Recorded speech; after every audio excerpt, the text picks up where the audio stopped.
Number 40 میں نعمت یاد دلائی گئی، یا بنی اسرائیل اذکروا نعمتی التی انعمت علیکم، اے بنی اسرائیل ہماری اس نعمت کو یاد کرو جو ہم نے تم پر کی. اس کے بعد کہا کہ میرے وعدے کو پورا کرو، اور وہ وعدہ کون سا تھا؟ نبی آخر الزمان جب آئیں گے تو انہیں پہچان لینا اور ان کی اطاعت اتباع کرنا. Book of Deuteronomy chapter number 18 verse number 18 میں بھی ذکر ہے بائبل میں. اس کے بعد یہود کو کہا ولا تلبسوا الحق بالباطل، آیت نمبر 44 میں کہ حق کو باطل کے ساتھ ملاؤ مت، خلط ملت مت کرو. اور آیت نمبر 44 میں ان کو جھنجھوڑا گیا اتأمرون الناس بالبر وتنسون انفسکم، کہ تم دوسروں کو نیکی کا حکم دیتے ہو، خود اپنے آپ کو بھول جاتے ہو. یہی طریقہ تھا ان کا. بڑے ایمان والے بنتے تھے یہود، لیکن خود ساری چیزوں پر ایمان نہیں لائے، حضرت مسیح اور حضرت محمد پر ایمان نہیں لائے. اس کے بعد جو رکوع نمبر 6 سے لے کے 15 تک ہے، یعنی چھٹے رکوع کے آغاز سے لے کر 15ویں رکوع کی سٹارٹنگ تک وہ مسلسل یہود پر ایک قرارداد جرم پر مشتمل ہے. یہود پر ایک جرم کی قرارداد ہے جس کی پاداش میں سے وراثت ابراہیمی اور امامت الناس کا منصب چھین لیا گیا، اور ان کے اندر جو اعتقادی عملی اور اخلاقی گمراہیاں پنپ گئی تھی اس کا ذکر ہے. اور اگر ہم غور سے اس کو دیکھیں تو امت مسلمہ کا ایک دھندلی سی تصویر بھی ہے، کیونکہ اللہ کے رسول کا فرمان بخاری مسلم کی متفق علیہ روایت ہے کہ تم لازماً اپنے سب پہلوؤں کی پیروی کرو گے. اور ترمذی کی روایت ہے کہ میری امت پر بھی وہ سب کچھ وارد ہو کر رہے گا جو بنی اسرائیل پر ہوا تھا. تو اس طرح ان کے اندر جو کچھ پایا گیا اس پہ ہمیں اپنی جھلک دیکھنی چاہیے. اب جو آگے کے رکوع بیان کرنے جا رہے ہیں ان کو اگلوں کی داستان سمجھ کے نہ سنیے گا، بلکہ اپنے کو اس آئینے میں چیک کرنے کی ضرورت ہے. چھٹا رکوع جو ہے آیت نمبر 47 سے 59 تک پر مشتمل ہے، اور اس میں اللہ تعالیٰ نے موسیٰ علیہ السلام کا ذکر کیا کہ 40 رات کے لیے ان کو کوہ طور پر بلایا تورات عطا کرنے کے لیے، تو ان کے پیچھے ان کی قوم نے کیا کیا؟ بچڑے کی پرستش کی. آیت نمبر 51 میں تو پھر اس کی سزا ان کو سنائی گئی فاقتلوا انفسکم، تو قتل کرو اپنے آپ کو. آیت نمبر 56 میں یہاں تک کہ مرتد کی سزا طے ہو گئی، قتل، اور 70,000 افراد کو شرک کی پاداش میں قتل کیا گیا.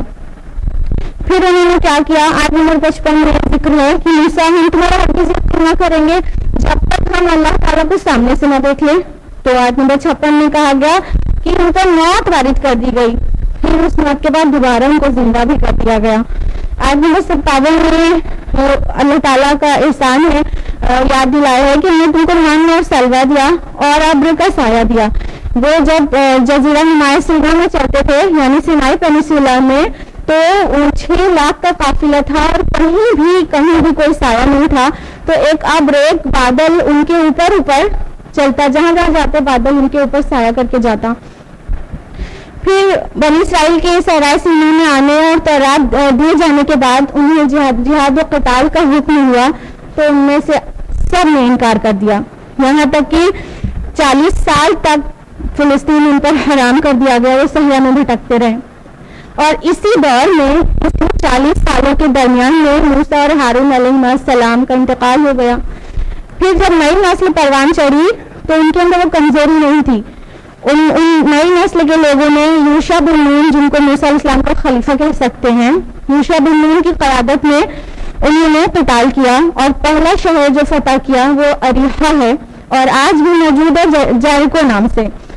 تو اللہ تعالیٰ نے حکم دیا کہ آج نمبر 58-59 میں مذکور ہے کہ داخل ہو جاؤ شہر میں، یعنی اریحہ میں، سجدہ کرتے اور کہتے جانا حطۃ، تو ہم تم کو بخش دیں گے، مغفرت کہتے جانا.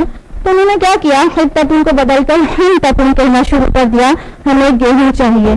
اس کے بدلے میں ان پر بہت بڑا عذاب آیا، اور تورات میں مذکور ہے کہ وہ عذاب طاعون تھا، پلیگ بیماری نے آ لیا. رکوع نمبر 7 جو کہ آیت نمبر 60 اور 61 پر مشتمل ہے، پھر سے صحرائے سینا کے واقعات شروع ہو جاتے ہیں، یعنی ترتیب زمانی نہیں ہے یہاں پر. پھر 6 لاکھ سے زائد لوگ جو تھے صحرا میں، انہوں نے پانی مانگا، تو اللہ تعالیٰ کا حکم آیت نمبر 60 میں دیکھیے کہ ضرب لگاؤ چٹان پر. تو اس سے 12 چشمے نکلے اور 12 قبیلے تھے یہود کے, انہوں نے سب نے اپنا اپنا چشمہ پہچان لیا. پھر انہوں نے اتنی نعمتوں کے بعد بھی پھر ہٹدھرمی دکھائی. اور آیت نمبر 61 میں ہے کہ ہم ایک طرح کا کھانا نہیں کھا سکتے. من اور سلوا جو کھلایا جاتا تھا, ہمیں ترکاریاں, ککڑیاں, لہسن, مسور اور پیاز چاہیے. تو جواب آیا اہبطوا مصرا, اتر جاؤ اب شہر میں, اپنے سے گروہ کاٹو. اور اس کے جواب میں آیت نمبر 61 میں کہا گیا وَضُرِبَتْ عَلَيْهِمُ الذِّلَّةُ وَالْمَسْكَنَةُ وَبَاءُوا بِغَضَبٍ مِّنَ اللَّهِ, ان پر ذلت اور مسکنت مسلط کر دی گئی اور وہ اللہ کا غضب لے کر لوٹے. کیوں؟ اس لیے کہ اللہ کی آیات کا انکار کر رہے تھے, انبیاء کو قتل کرتے تھے اور نافرمانی میں حد سے گزر گئے تھے. رکو نمبر آیت میں ہے جو کہ آیت نمبر 62 سے 71 تک پر ہے کہ تمہارے اوپر کوئی دور کو اٹھا دیا. آیت نمبر 63 میں بنی اسرائیل کو جب تورات دے دی گئی تھی تو اللہ اور اس کی کتاب کی ہیبت اور خشیت پیدا کرنے کے لیے کوئی تور کو ان کے اوپر معلق کر دیا گیا تھا, تھوڑا سا لٹکا دیا گیا تھا انہیں ڈرانے کے لیے. تو پھر موسیٰ علیہ السلام کی دعا سے وہ واپس درست ہو گیا. پھر بھی انہوں نے گردانی کی. آیت نمبر 65 میں ہفتے والا واقعہ ہے کہ ہفتے کے دن میں تم نے زیادتی کی. پھر اللہ تعالیٰ کا حکم آیا کہ تم بندر ذلیل ہو جاؤ. پھر 3 دن کے اندر وہ بندر بننے کے بعد سب کے سب مر گئے. آیت نمبر 67 سے 73 میں وہ واقعہ ہے جو گائے والا ہے, اور یہ اس رکوع کے آخر اور 9ویں رکوع کے شروع تک جاتا ہے.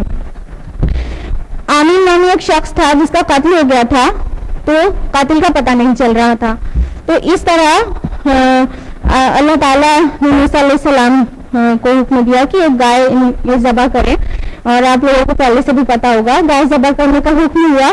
تو انہوں نے بڑی حجت کی یہود میں کہ وہ گائے کیسی ہو, اس کا رنگ کیسا ہو, کام کاجی ہو کہ نہیں ہو, کس طرح کی. بہرحال موسیٰ علیہ السلام نے سارے سوالوں کا جواب دے دیا, اور یہاں تک کہ انہوں نے گائے کو ذبح کر دیا. اور لکھا ہے کہ لگتے نہیں تھے کہ ایسا کر پائیں گے, لیکن کیا.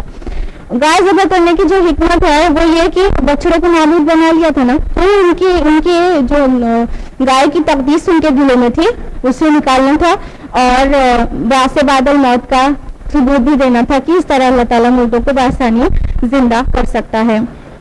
رکوع نمبر 9 جو کہ آیت میں 72 سے 82 تک کی آیات پر مشتمل ہے, اس میں یہ ہے کہ یہود جب مسلمانوں سے ملتے ہیں تو کہتے ہیں ہم ایمان لائے, اور جب آپس میں ایک دوسرے کے پاس جاتے ہیں تو کہتے ہیں کہ تم ہمیں کیا باتیں بتا رہے ہو جو اللہ نے تم پر کھولی ہے, تاکہ وہ تم سے حجت کرے. انہیں بتا دیتے ہیں کون سی بات, مطلب نبی آخر الزمان کے آنے کی پیشن گوئیاں ہمارے کتابوں میں موجود ہیں. تو آپس میں ایک دوسرے کو منع کرتے تھے کہ خبردار ہمیں یہ نہ بتانا, نہیں تو روز آخرت ہم پر حجت کریں گے کہ تمہیں معلوم تو تھا.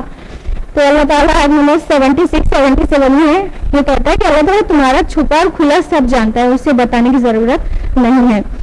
اور آیت نمبر 80 میں ان کے بڑبولے پن کے بارے میں درج ہے کہ وہ کہتے ہیں ہم کو آگ ہرگز نہیں چھو سکتی مگر گنتی کے چند دن.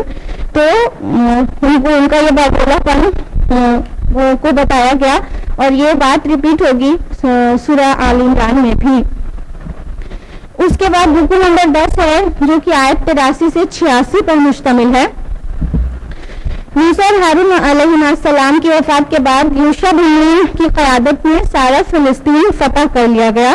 تو انہوں نے کیا کیا کہ یہود نے کہ پوری ایک مرکزی حکومت نہیں بنائی بلکہ 12 قبیلے تھے تو 12 ریاستیں بنا ڈالی, اور ساری ریاستیں آپس میں ایک دوسرے سے جھگڑا کرتی رہتی, ایک دوسرے سے لڑتی رہتی, حملہ ہوتا رہتا, یہاں تک کہ اپنے بھائیوں کو نکال کے باہر کر بھی دیتے. اور اگر ان میں سے کوئی کسی کافر قوم, کسی کافر حکومت میں جا کے پناہ لے لیتا اور انہیں غلام یا قیدی بنا لیتا تو پھر کیا کرتے کہ اسے فدیہ دے کر چھڑا لیتے.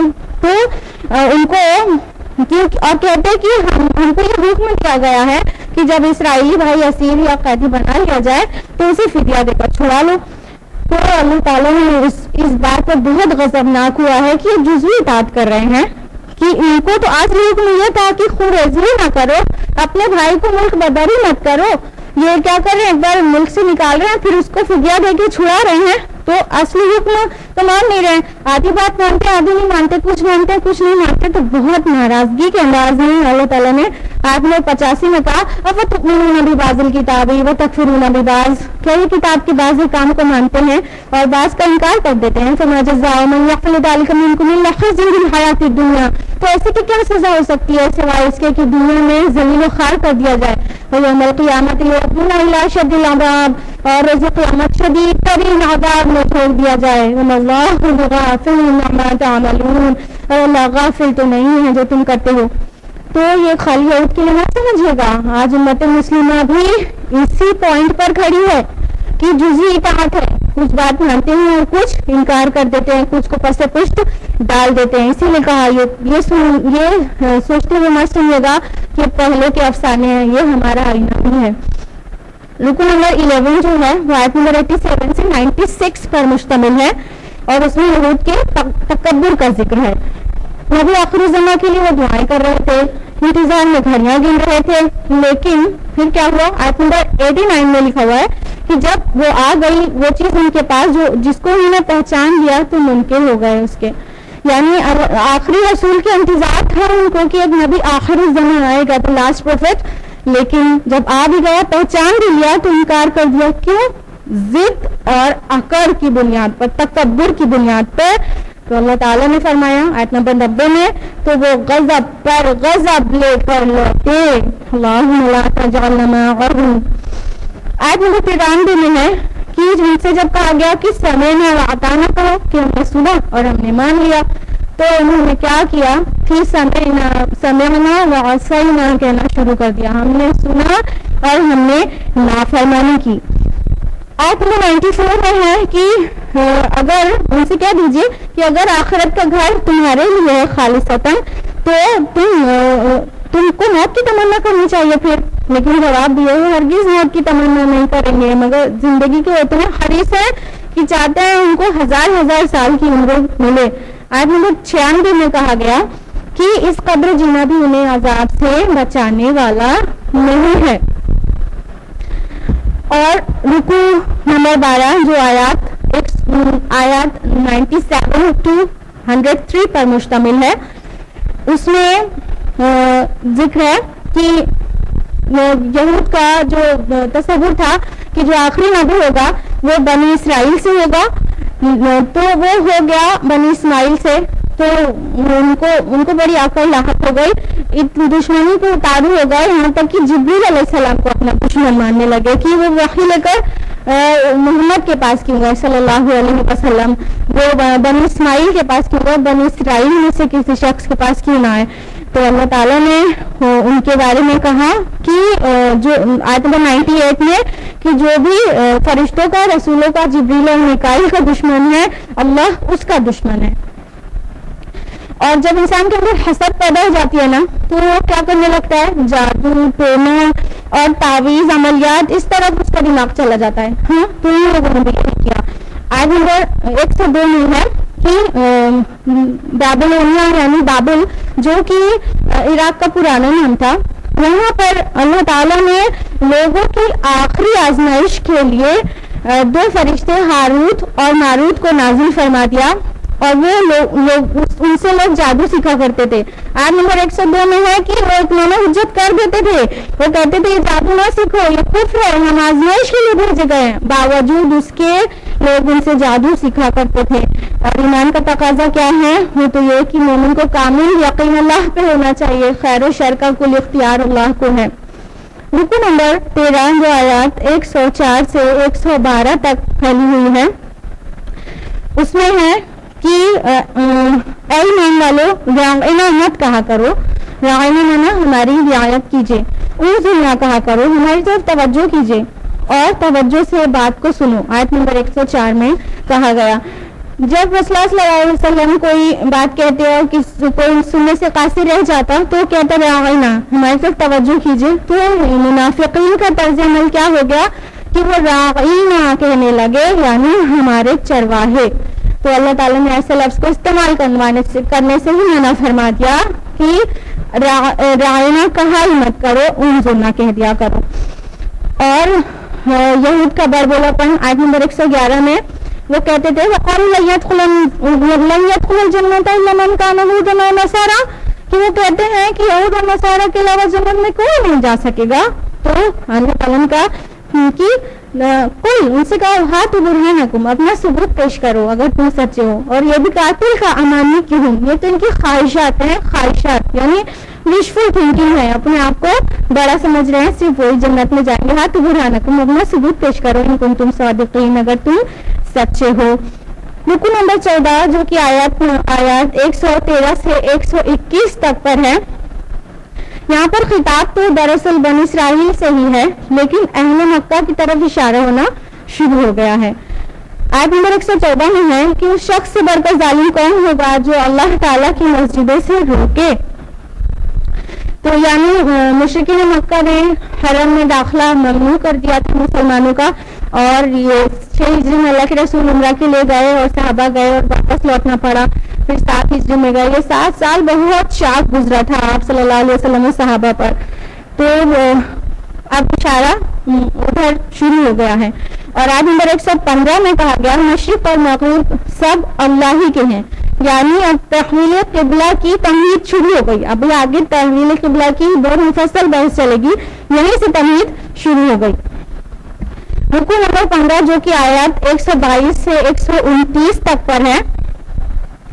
چوتھے رکوع کے آغاز سے 15ویں رکوع کی ابتدائی 2 آیات تک ساری کی ساری گفتگو صراحت کے ساتھ بنی اسرائیل سے ہی ہے. اور اس کے بعد اب ذکر شروع ہو رہا ہے ابراہیم علیہ السلام کا. ابراہیم علیہ السلام کی نسل سے ہی تھے بنی اسرائیل بھی اور بنی اسماعیل بھی، اور بنی اسرائیل سے مسلسل رسالت اور نبوت کا سلسلہ چلتا رہا. لیکن بنی اسماعیل جو تھے تو اسماعیل علیہ السلام سے وہ منقطع ہو گیا تھا نبوت اور رسالت کا سلسلہ، اور 3000 سال کے بعد محمد رسول اللہ صلی اللہ علیہ وسلم کی بعثت پر وہ پھر سے کنٹینیو ہوا 3000 سال کے بعد. تو امامت الناس بنی اسرائیل سے بنی اسماعیل کو پھر سے منتقل ہو گئی. تو بنی اسرائیل کو اب یہ بتایا جا رہا ہے کہ تمہارے جد امجد ابراہیم علیہ السلام ہی تو ہیں، یعنی یہ جو نسل بنی اسرائیل ہے تم، یہ بھی وہی تمہارے بھی جد امجد ابراہیم ہے. اور یہ جو بنی اسماعیل لوگ ہیں یہ لوگ تو ابراہیم علیہ السلام کے ہی خاندان سے ہیں. تم کیوں ڈفرینشیٹ کر رہے ہو، تم کیوں نہیں مان رہے ہو، کیوں قبول نہیں کر رہے ہو؟ آخر ابراہیم علیہ السلام نے ہی خانہ کعبہ کی تعمیر کی تھی، اور اب اسی خانہ کعبہ کو توحید کا مرکز بنایا جا رہا ہے، تو تمہیں اتنا برا کیوں کر لگ رہا ہے؟ چنانچہ رکوع نمبر 15 سے لے کے 18 تک گفتگو کا جو اصل موضوع ہے وہ تحویل قبلہ ہے، 15ویں رکوع سے لے کر 18ویں رکوع تک. آیت نمبر 124 میں قال انی جاعلک للناس اماما، اللہ تعالیٰ نے ابراہیم علیہ السلام سے فرمایا کہ میں تم کو دنیا کا امام بنانے والا ہوں. تو ابراہیم علیہ السلام نے جھٹ سوال کیا اور میری اولاد میں سے بھی؟ تو فرمایا میرا عہد ظالموں کے متعلق نہیں، یعنی آپ کی جو پیروی کرے گا تو ٹھیک ہے، لیکن جو آپ کی پیروی نہیں کرے گا اور جو آپ کی طرح نہیں رہے گا اور ظلم کرے گا، گناہ کرے گا، نافرمانی کرے گا، ان کے لیے میرا کوئی وعدہ نہیں. اللہ تعالیٰ نے فوراً واضح کر دیا. پھر اس کے بعد آگے کی آیات میں خانہ کعبہ کی تعمیر کا ذکر ہے کہ کس طرح سے ابراہیم اور اسماعیل علیہ السلام نے خانہ کعبہ کی تعمیر کی. آیت نمبر 129 میں وہ عظیم الشان دعا ہے ابراہیم علیہ السلام کی، جس کا مظہر محمد رسول اللہ صلی اللہ علیہ وسلم ہے. دعا مانگی ابراہیم علیہ السلام نے، اے رب ان لوگوں میں سے انہی کے بھائیوں میں سے ایک رسول اٹھا جو انہیں تیری آیات پڑھ کر سنائے، جو انہیں کتاب اور حکمت کی تعلیم دے اور ان کو پاک کرے. تو اس کا جو مظہر ہے وہ رسول اللہ صلی اللہ علیہ وسلم ہے. اس کے بعد رکوع نمبر 16 ہے جو آیات 130 سے 141 پر مشتمل ہے، اور اس میں یہود کے بارے میں کہا گیا آیت نمبر 135 میں، اور وہ کہتے ہیں یہودی ہو جاؤ یا نصرانی ہو جاؤ تو ہدایت پا جاؤ گے. کہہ دیجئے ہم تو پیروی کریں گے ابراہیم کے طریقے کی بالکل یکس ہو کر. یعنی ابراہیم علیہ السلام کیا یہودی تھے کہ نصارہ تھے؟ تو ہم تو یعنی اے محمد اور اصحاب محمد آپ سب کہہ دیجئے کہ ہم تو ابراہیم علیہ السلام کی پیروی کریں گے یکسوئی کے ساتھ, وہ حنیف تھے, ہم بھی اسی کی پیروی کریں گے. یہاں تک کہ آیت نمبر 138 میں کہا کہہ دیجیے صبغۃ اللہ, ہم نے تو اللہ کا رنگ اختیار کر لیا ہے, ومن احسن من اللہ صبغہ, اور اللہ کے رنگ سے بہتر کس کا رنگ ہوگا. اس طرح آیت نمبر 141 میں اختتام ہوتا ہے پہلے پارے کا, اور اس میں واضح کر دیا گیا کہ ان لوگوں نے جو کمائی تھی وہ ان کے لیے ہے, اور جو کمائی تم نے کی وہ تمہارے لیے ہے, تم سے ان کا حساب نہیں لیا جائے گا اور ان سے تمہارا حساب نہیں لیا جائے گا. اس طرح آیت نمبر 41 پر پہلا پارہ مکمل ہوتا ہے, اور الحمدللہ ہم لوگوں نے پہلے پارے کا خلاصہ مکمل کیا. ربنا تقبل منا انک انت السمیع العلیم, وآخر دعوانا الحمدللہ رب العالمین. آج کے لیے اتنا ہی. جزاکم اللہ خیرا, والسلام علیکم ورحمۃ اللہ وبرکاتہ.